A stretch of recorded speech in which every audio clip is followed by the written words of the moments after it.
자, 다음 미국 유엔 대사까지 이제 나섰어요. 유엔 대사. 네. 네. 린다 토머스 그린필드 유엔 주재 미국 대사는 현지 시간으로 9일 화상 브리핑에서 미국은 북한과의 대화, 외교를 통한 영속적인 한반도 평화 달성에 전념한다고 말했다. 네, 이게 서울에서 열린, 이것도 서울에서 열린 거야. 기사가 납니까? 안 나요, 안 나요. 봤습니까? 이거 포털에서 아니, 봤습니까? 포털에서, 왜, 아니, 포털도 이상해요. 아니, 올라오는데 내가 찾아야 돼, 이렇게. 근데 여기 그냥 올라온 거야. 앞에 일면 이런 데 없어요. 유엔 평화유지 장관회의라는 게 있었다는 거죠. 서울에서. 네. 뉴욕에서 있었던 게 아니고 서울에서. 서울에 전 세계 뭐 물론 이번에 이제 또 화상으로 행한했습니다만 네. 전 세계의 평화 관련한 그러니까 막 국방부나 뭐 외교부 장관들이 참여했겠죠. 다 참여하는. 네, 장관 회의가 열렸단 말이야.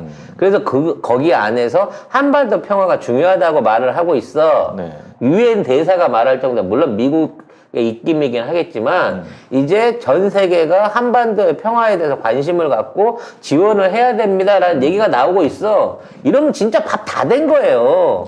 칙칙 소리 나는 게 지나가지고 이제 뚜껑을 여세요라는 멘트만 남은 거거든. 근데 이런 거에 대해서 전혀 또 아무런 보도가 없다는 거죠.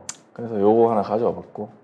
그 다음에 이인영 장관도 종전선언이 중국도 지지한다. 그리고 조속한 성과를 위해서 최선을 다하겠다고 얘기했거든요. 근데 이 기사도 거의 없고 해서, 그리고 제가 가져온 건 뭐냐면 페이스북에 있더라고요. 그래서 뭐라고 했냐면 우리 정부는 올해 말 내년 초의 시간에 종전선언과 포괄적 인도협력 등 평화를 향한 불씨를 살려서 의미 있는 변화 모니터를 만들어내기 위해 집중적으로 노력을 하겠다.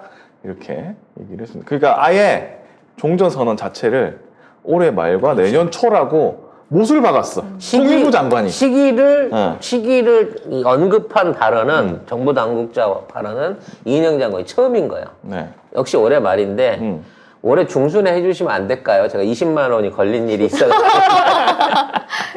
조금만 땡겨가지고. 아니 박근혜가 통일 대박을 그냥 아무 때나 얘기하면 온갖 기사가 다 되는데 우리 통일부 장관이 올해 말부터 내년 초까지 한다잖아. 이거 종전선언. 굉장히 사실 이건 엄청 중요해요. 엄청 큰일이에요 이거.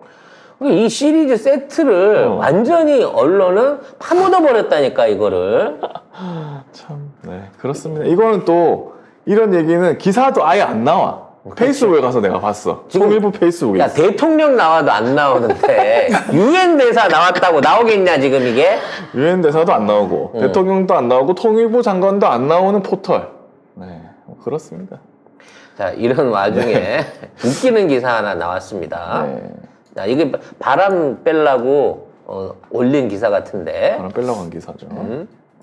북한이 선대 지도자인 김정일 국방위원장의 외교적 치적을 소개하면서 남북 정상회담을 제외했다.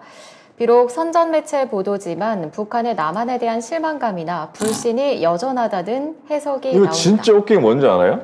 맨 마지막에 뭐라고 했는지 알아요? 맨 마지막 문단 한번 읽어주실래요? 일각에서는 북한이 비핵화 협상의 결렬 이후 남한에 대한 실망감과 불신을 계속 표출하고 있어 의도적으로 편집이 된 것이라는 해석도 제기한다. 그 위에 문. 북한이 김정일 시대 때는 외교와 남북 관계를 비교적 선명히 구분하던 때인 만큼 그런 기조하에 보도가 나온 것으로 볼 수도 있다. 자, 이게 무슨 소리냐면 북한은 외교 자체를, 그러니까 다른 외국이랑 하는 걸 외교라고 하고 남한하고 하는 것도 외교라고 얘기를 하고, 우리도 통일부가 있잖아. 그렇게 외교부가 통일부와 있고. 외교부가 나뉘어져 있죠. 나눠져 있잖아요. 맞아. 그래서 이거를 아는 사람이 이 기사에 써놨어. 그리고 여기에. 근데 제목은 맞아. 남북 정상회담 뺐대. 그래서 와. 국제 뉴스와 관련된 브리핑이나 제가 아이템을 고를 때요.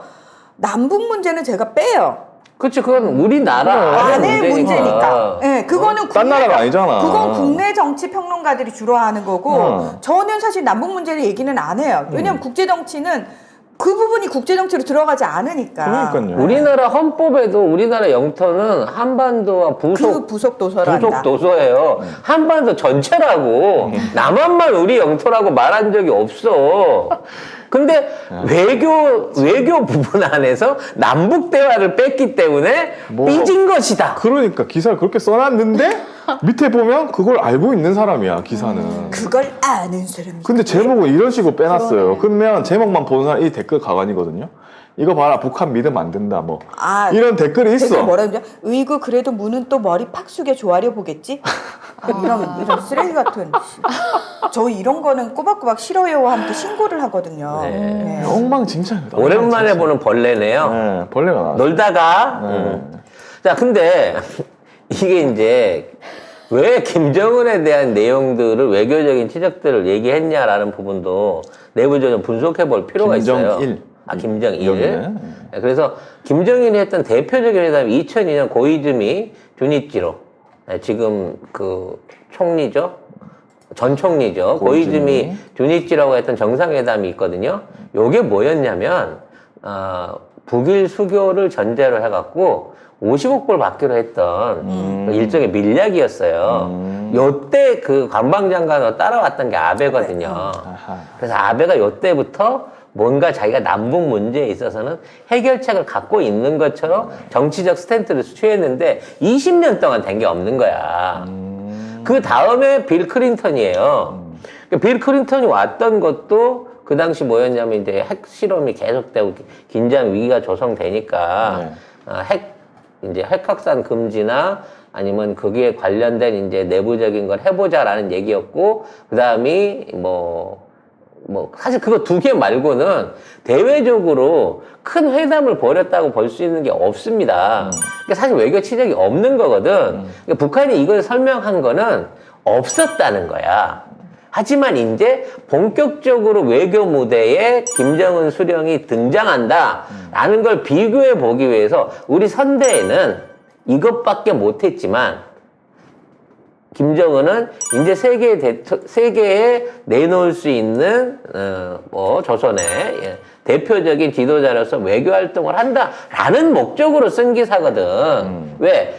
조만간 종전협상이나 뭐나 이런 쪽에서 보면 국제무대에 확 드러날 거 아니야. 그렇죠. 그럼 주민들이 왜 이러지? 왜 갑자기 이렇게 변화가 오지? 라는 부분에 대한 예방주사를 놓기 위한 기사거든. 그럼 이런 거 해서 옛날에도 이렇게 했었지 그렇지. 하면서 이번에도 하면 좋은 거네? 그리고 이건 진짜 이렇게 될 거지. 엄청 큰 거네? 이런 걸 하는 거죠. 그러니까 지금 이 의도는 앞으로 북한이 국제무대에 외교하러 나오겠다라고 하는 선전포고인 건데 네. 우리 기레기들은 이걸 가지고 북한이 삐졌다. 남북 뺐대. 남북 정상회담을 빼서 삐진 거네. 어떡해 진짜. 이런 식으로 써먹는다는 거죠. 정말 오늘 기레기들 대단하네요. 진짜 대단한데. 네. 어이가 없습니다. 네. 그래서 이런 언론을 빨리 치워야 되겠다. 치워야 됩니다. 문재인 대통령의 지금 고민 이 부분이 참 어렵게 아까 표출이 된 것 같고요. 아까 말씀드린 대로 내부에서 안 되면 외부에 외주를 줘갖고라도 금융 치료를 본격적으로 할 수 있는 방법을 연구해야 되지 않을까 생각이 듭니다. 네.